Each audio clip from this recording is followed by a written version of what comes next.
Kiev. The year is 972.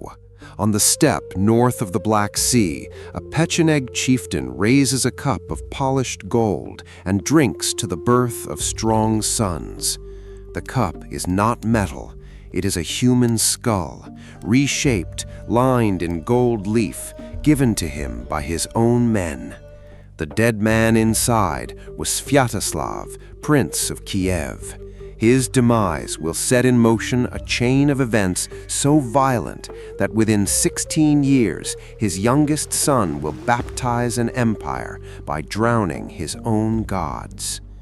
Before that baptism, Kiev was a fortress of wood where a single prince kept 800 concubines in 3 palaces around the city. Before its cathedrals rose above the Dnieper, it was the largest slave market in Eastern Europe. Before later centuries claimed its name, Kiev was something stranger, the Viking capital of the Slavic world, a city growing fast enough to overtake Paris and London.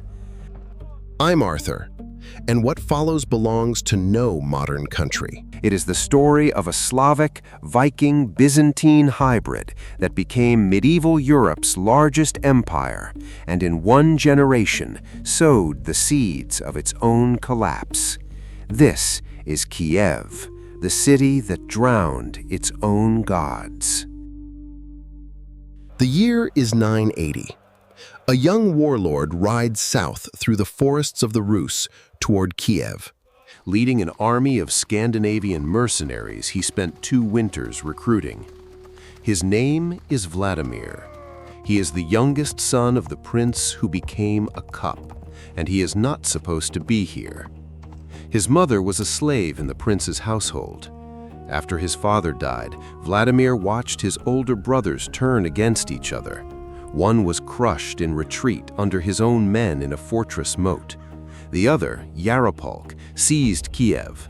Vladimir fled across the Baltic, gathered Viking warriors loyal to silver, and came back to claim what no one believed he could take. On his march south, he stopped at Polotsk and offered a marriage alliance to its princess, Rognida. Her answer was preserved word for word nearly 1,000 years later: "I will not unshoe the son of a slave." In the marriage customs of that world, the bride removed her husband's boots on the wedding night as a sign of submission. Rognida's refusal could only be answered one way.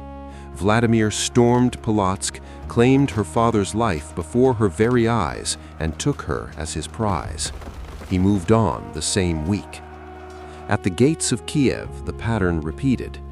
Vladimir could not breach the wooden walls, so he bribed Yaropolk's most trusted advisor to lure his brother out under a false offer of peace.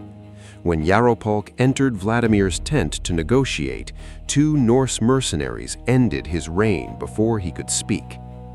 By the end of 980, Vladimir ruled the Rus alone.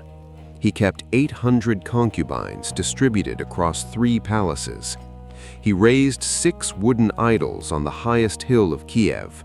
At their center stood Perun, god of thunder, his head plated in silver, his mustache gilded in gold. For later chroniclers, this Vladimir was a kind of dark double, a Slavic Solomon who lived for appetites alone. But violence could not give him what he wanted next. To be treated as an equal to the emperor in Constantinople, he would need something violence could not produce. He would need a god. And the god he chose would not be one of the 6 he had set on his own hill. In 988, Vladimir made a move no one expected. He attacked the Byzantine Empire, not as a raider, but as a buyer. He marched on Kherson in Crimea and held it as ransom.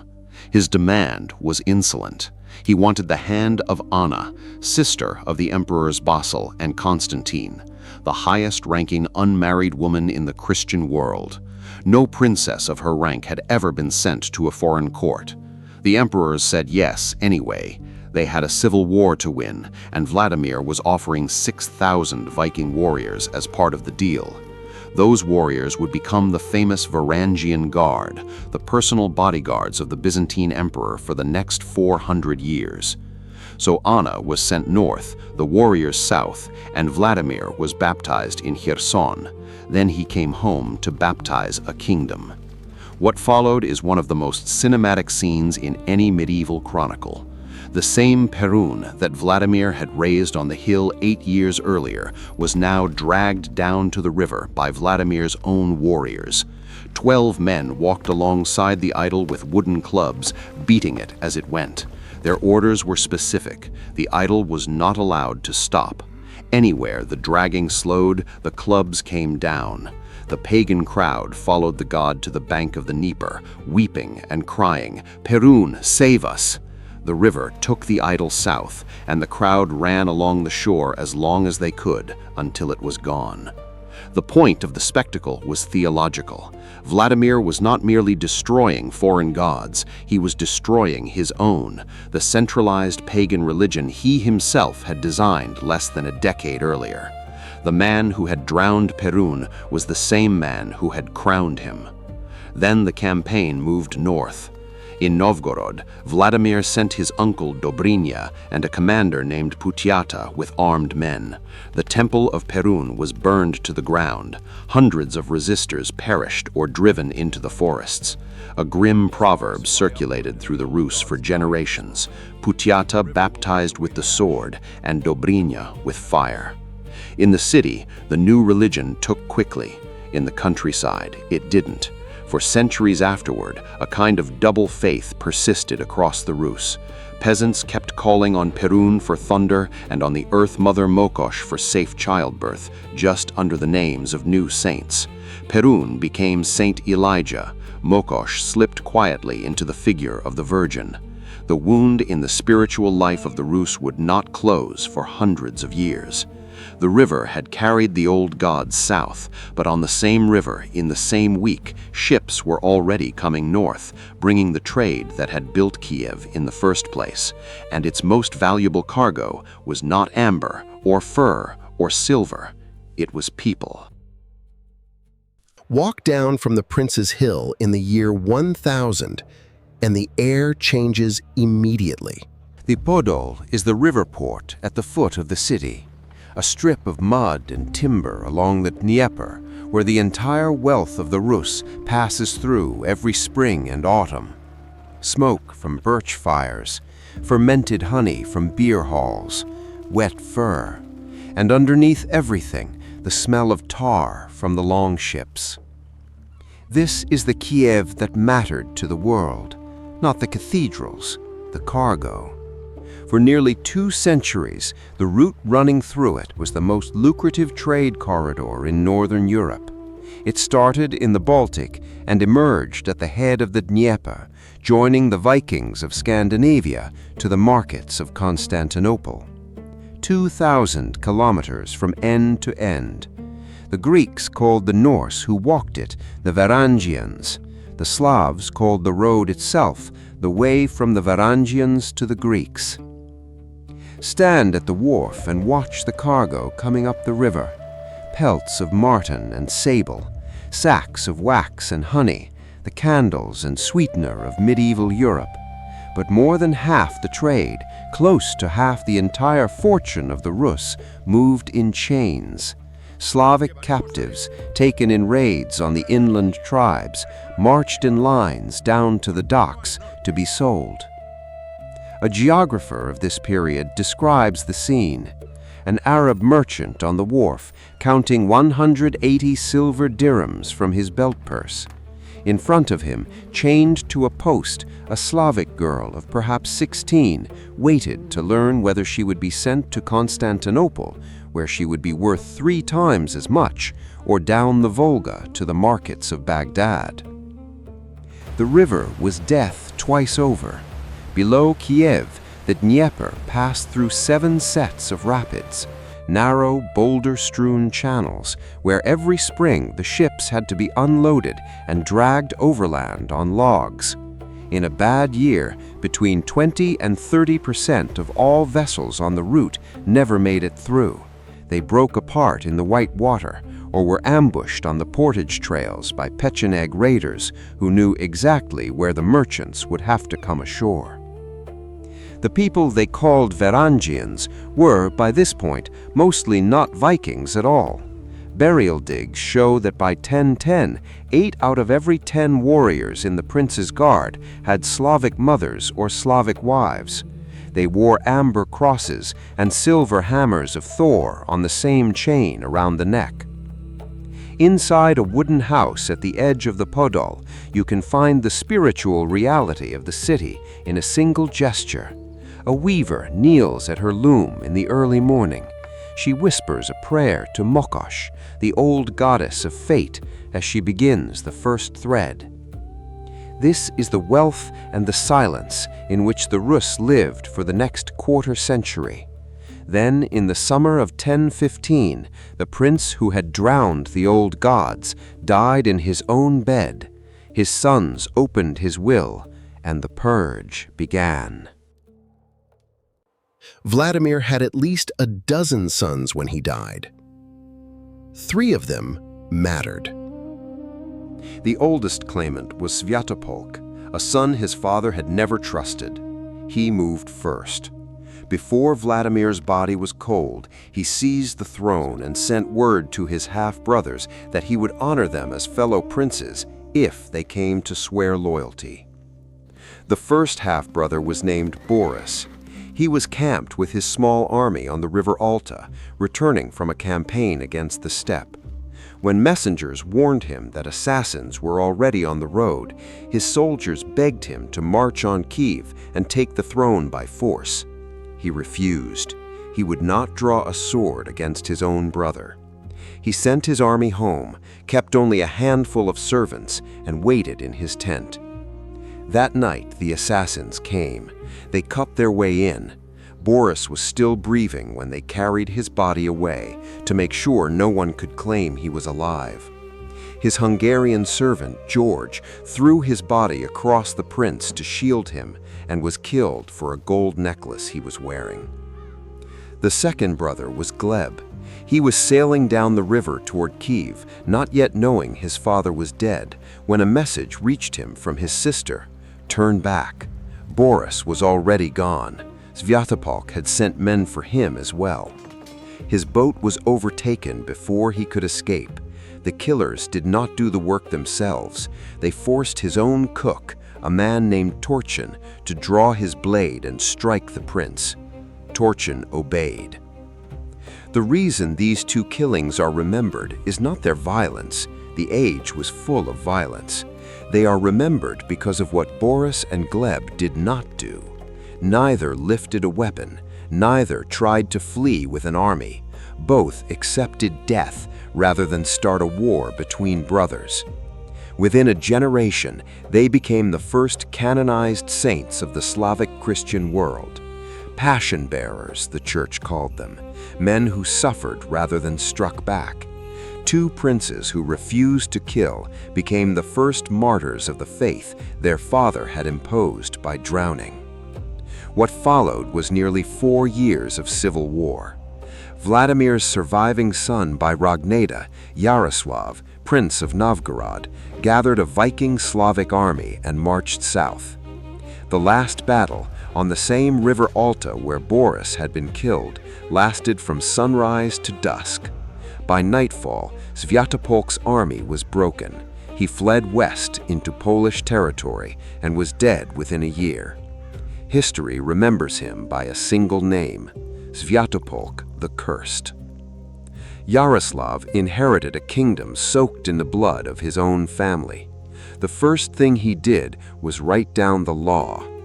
Until that moment, the central legal institution of Slavic society had been blood vengeance. Yaroslav's code did something almost unimaginable. It replaced the blade with a price. Every act of violence now had a fee paid to the prince, and the prince settled. The grandfather had changed the gods of the Rus. The grandson changed its laws. For almost 2 decades, Yaroslav fought to hold the borders he had inherited. He pushed Polish armies out of Galicia. He beat back the steppe tribes year after year. And then, a generation after the Civil War, the steppe came at him one last time. The Pechenegs had haunted the south for 100 years. They had killed Yaroslav's grandfather, the one who became a cup. They had raided the slave caravans on the rapids. They had taken silver and salt and lives from every prince of Kiev in living memory. In 1036, while Yaroslav was in Novgorod, they came at the capital itself, betting they could take the city while its ruler was 1,000 kilometers away. Yaroslav rode hard for 10 days and reached Kiev before the walls fell. He met the Pechenegs on the open ground south of the city. The fighting lasted from dawn until the last hour of light. By evening, the steppe army was broken so completely that the Pechenegs as a political force never recovered. The southern frontier of the Rus, the bleeding wound of a century, was sealed in a single afternoon. The next thing Yaroslav did, he did on purpose. He ordered the foundations of the largest church in the Slavic world to be laid on the exact ground where his army had cut down the Pechenegs the day before. The cathedral was called Saint Sophia, after the great Byzantine church in Constantinople. Its architects, its mosaicists, its mortar, all imported from the south. Inside, beneath the dome, Yaroslav would stand on a floor laid over the unburied bones of the steppe. The gods of the Pechenegs had failed on that ground. Now a Christian dome rose above them. The building was a statement, and everyone who entered understood it. Saint Sophia of Kiev rose with 13 domes, 1 for Christ, 12 for the apostles. The walls shimmered with gold mosaic from floor to dome. Above the altar, the figure of the Virgin in prayer was set in tiles of glass and gold, so fine that Kievans claimed they could feel her watching them from anywhere on the floor. Around it, Yaroslav rebuilt the city itself. He extended the walls of Kiev nearly tenfold. He pierced the new wall with a single ceremonial entrance, the Golden Gate, modeled openly on the Golden Gate of Constantinople. The envoys who entered Kiev under that arch were meant to remember the arch they had walked through in their own capital. Kiev was no longer asking permission to be considered part of the Christian world. It was reminding the Christian world that it was already inside. And then, in 1051, Yaroslav did something no one in the Slavic East had ever dared. He appointed a priest from Kiev, a Slav, not a Greek, as the new metropolitan of the Rus, by his own authority, without asking the Patriarch of Constantinople for permission first. He simply told the Council of Bishops to do it, and they did.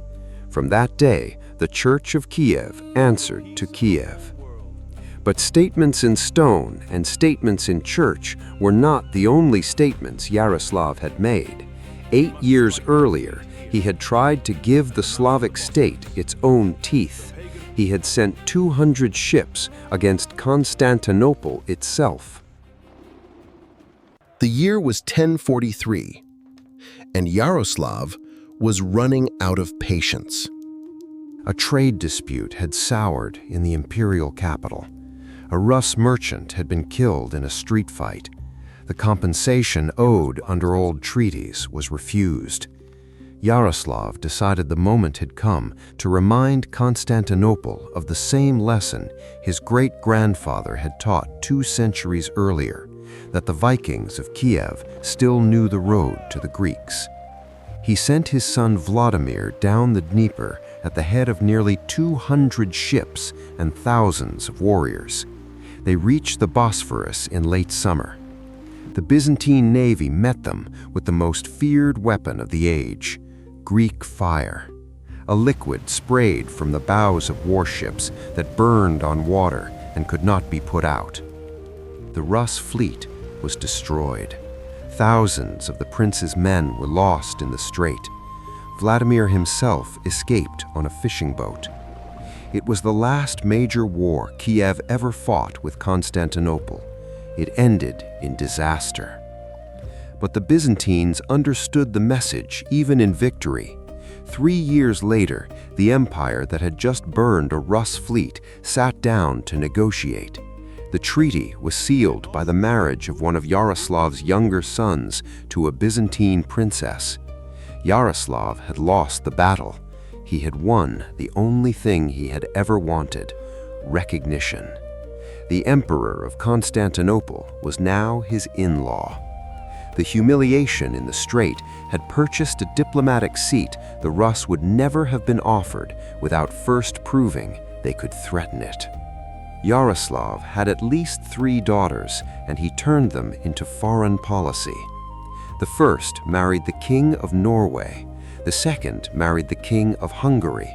The third, Anna Yaroslavna, was sent west, to a kingdom that 50 years earlier no one in Kiev had even cared about: France.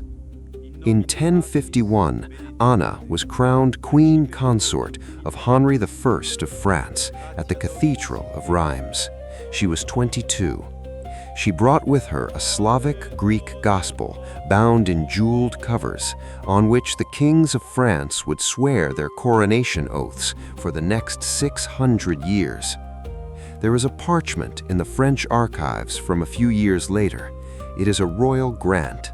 At the bottom of the document, in a court where Latin was the language of state and most of the lay nobility relied on clergy to read and write for them, the queen signed her name herself in Slavic letters, not Latin. 3 Cyrillic characters spelling out the sound of her name and her title: Anna Rina, Anna the Queen.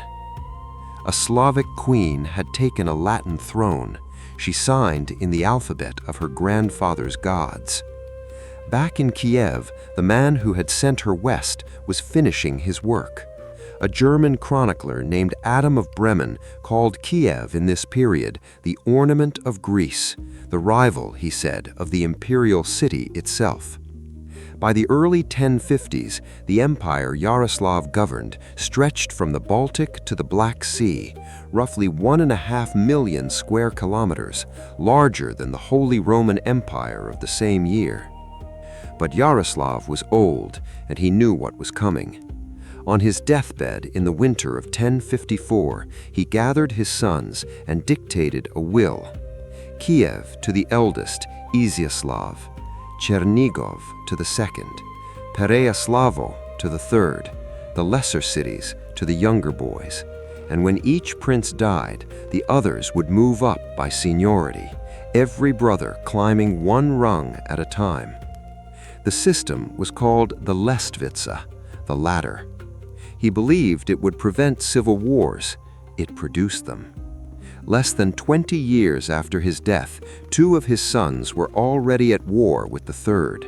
By the next generation, the Rus had broken into more than a dozen rival principalities. By the next century, an army of horsemen from the eastern steppe would ride into a city no longer capable of defending itself. None of that had happened yet. Yaroslav was laid in a stone sarcophagus beneath the mosaic of the Virgin he had built.